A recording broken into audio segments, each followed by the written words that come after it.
interview after the attack today from Hillary Clinton. His reaction, plus what Trump says about his campaign manager being fired, Trump's disappointing fundraising numbers, and what Trump now says about Clinton's growing lead in the polls. He says not so fast.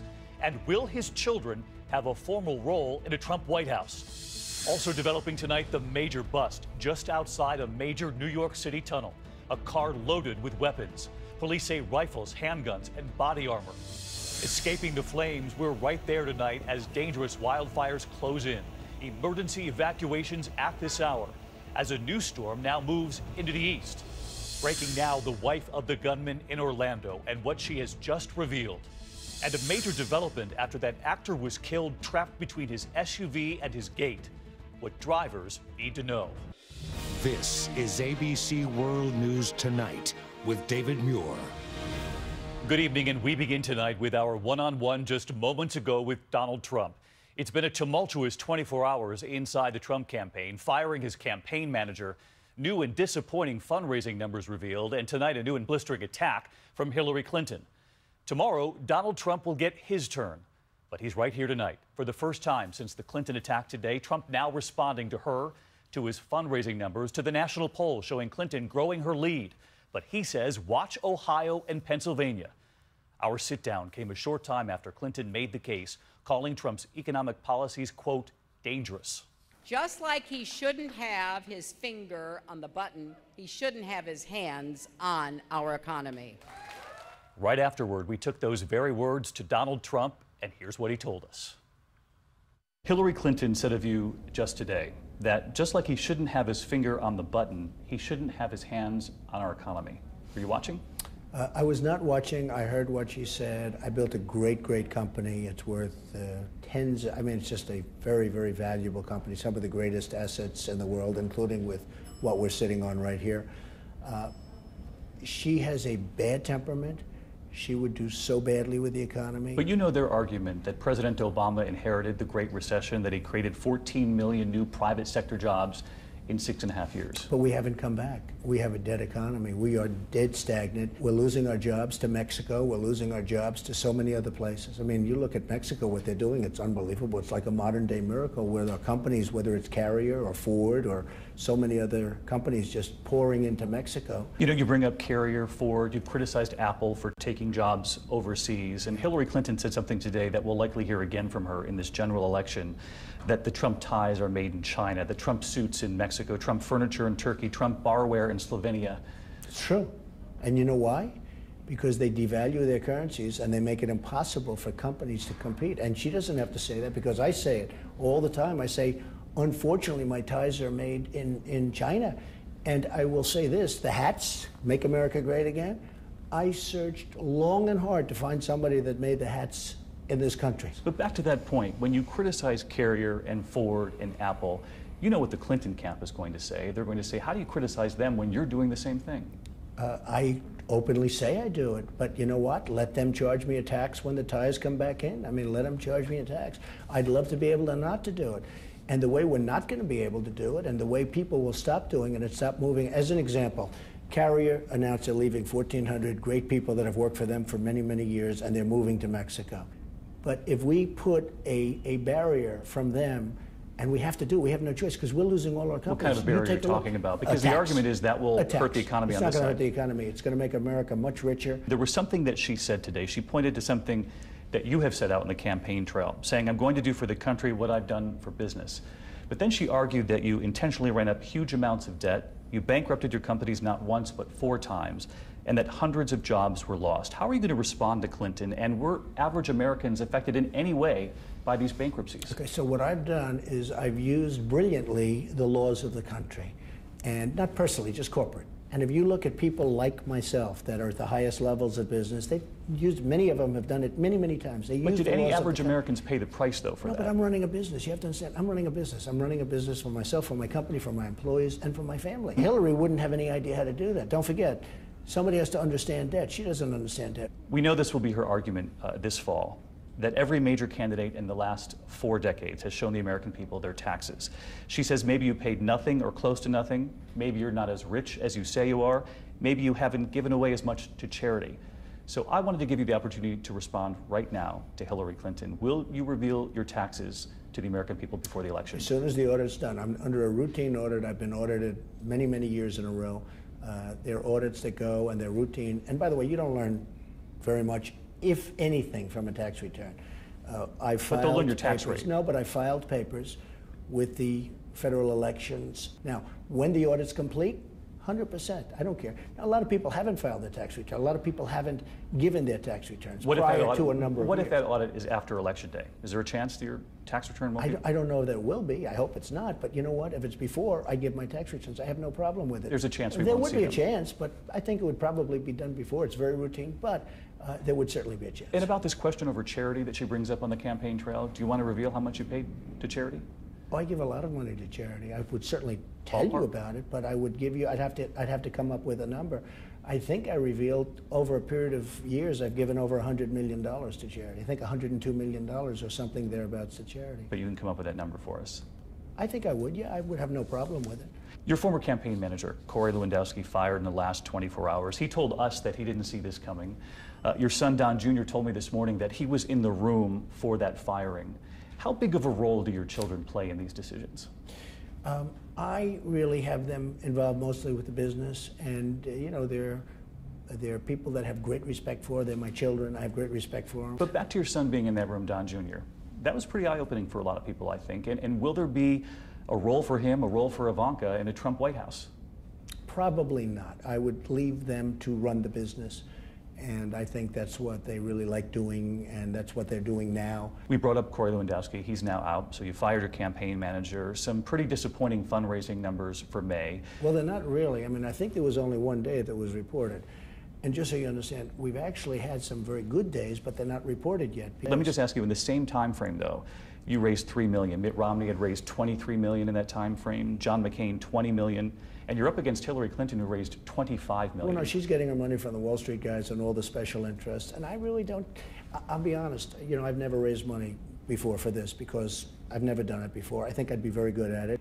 As far as I'm concerned, I'd be very happy to continue to self-fund. You know, I have... Are you going to continue to self-fund? I may. How because much? To me, I think, I don't know, I can do whatever I want. She's going to spend $1.2 billion on an election. And I'm trying to say, where do you spend that money? Remember this, I spent $50 million and I won. Other people that were running against me spent many times that amount and they lost, not even close. I won in a Will you spend another $50 million in the general or more? I might. I really might decide to do that. More of our one-on-one with Donald Trump on the way. He points to the very close polls in Pennsylvania and Ohio tonight. He also weighs in on Hillary Clinton's faith as we ask him what he would like to know about her and religion. And we ask, what would be off limits in going after Clinton in the general election now? That's later tonight on Nightline and tomorrow on GMA. In the meantime, after Hillary Clinton's attack today on Trump and the economy, arguing in her words, we can't let him bankrupt America like we are one of his failed casinos, Donald Trump will come out swinging tomorrow, taking on both Hillary and Bill Clinton. So let's get right to ABC's Cecilia Vega in Columbus, Ohio tonight. Cecilia, quick question on this before we move on. Is the Clinton campaign ready for what's coming? What are they telling you? Well, David, they say they're not worried. They don't expect Donald Trump to reveal anything about the Clintons that hasn't already been said about them in the past. We are hearing from some Trump sources that he does plan to talk about her role in Benghazi. He will talk about donations made to the Clinton Foundation.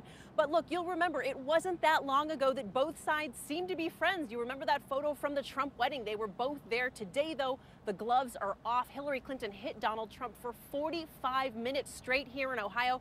And her aides tonight, David, are telling me there is more to come tomorrow. In another policy speech in North Carolina, they're calling this a 1-2 punch. David. All right, dueling speeches tomorrow. Cecilia, thank you.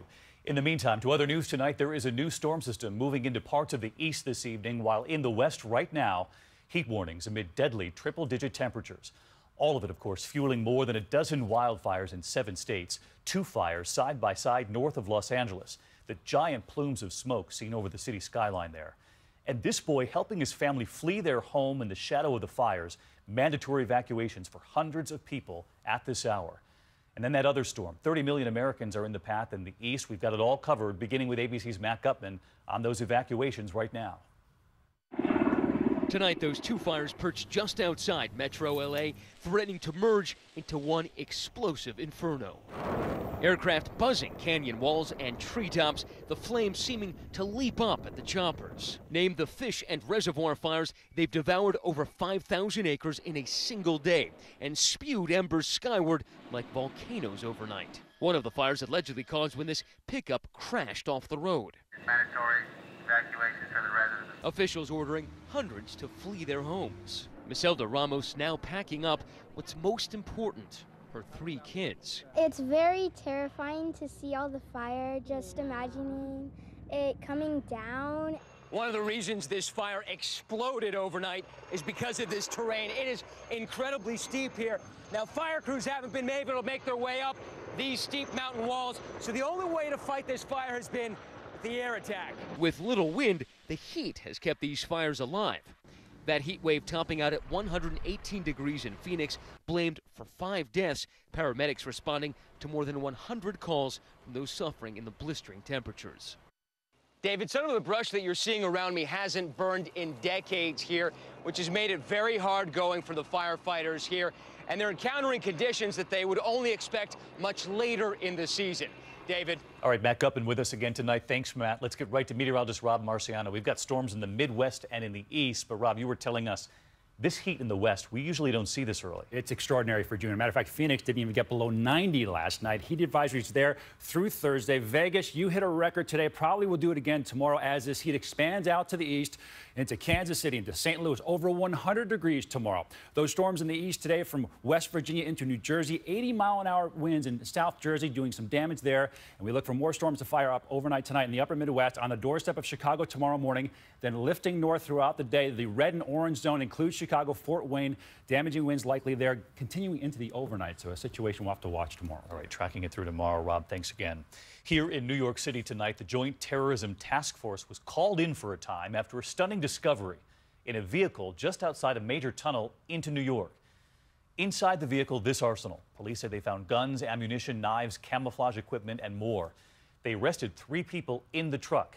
And here tonight, ABC's Gio Benitez.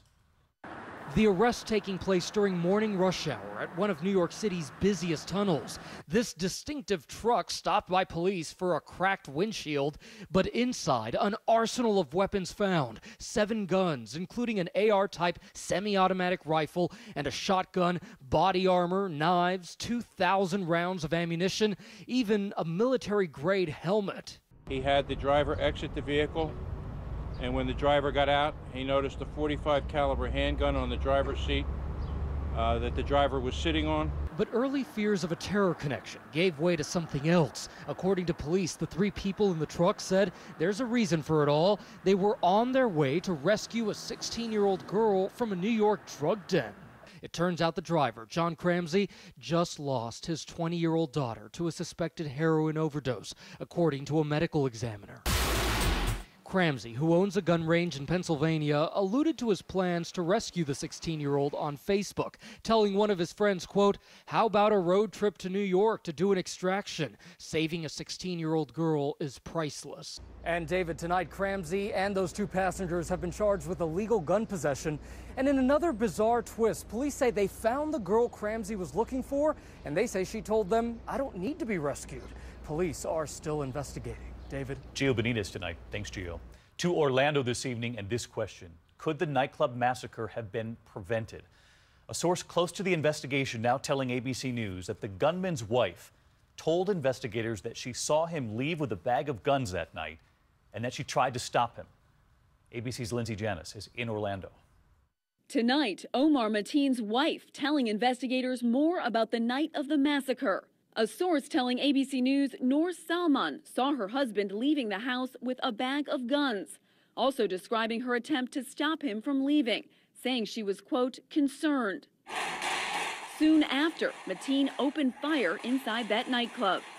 It was there that the husband and wife exchanged text messages. She seemed to not know where he was.